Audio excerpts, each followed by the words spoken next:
এক জঙ্গলে একটি ডাইনি বুড়ি বসবাস করত। ডাইনি বুড়িটি প্রতিদিন জঙ্গল থেকে গ্রামের দিকে যাইত।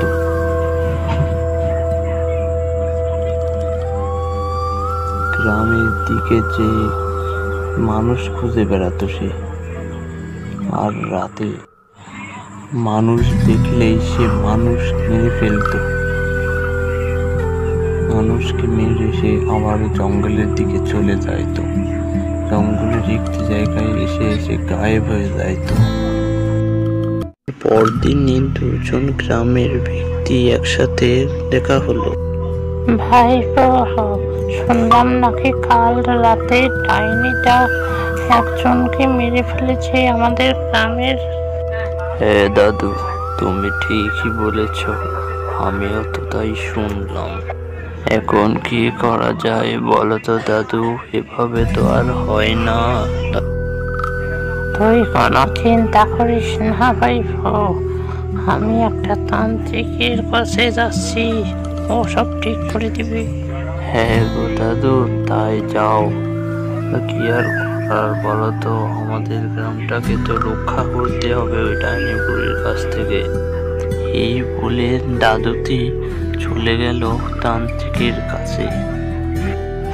তান্ত্রিকটি মন্ত্র করছিল, আর তখনই বুড়োটি আসে তান্ত্রিকের কাছে।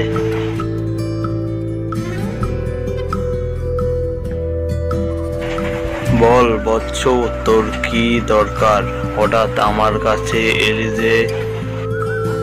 আমাদেরকে বাঁচান সাধু বাবা, ওই ডাইনি বুড়িটা আমাদের গ্রামের সকলকে মেরে ফেলবে, আমাদেরকে বাঁচান আপনি।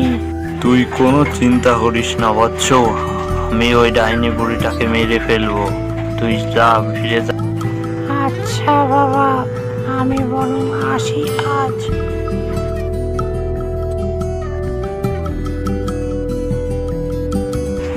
তান্ত্রিকটি অপেক্ষা করতে থাকে ডাইনি বুড়িটার জন্য, যে ডাইনি কখন আসবে আর সে মারবে তাকে।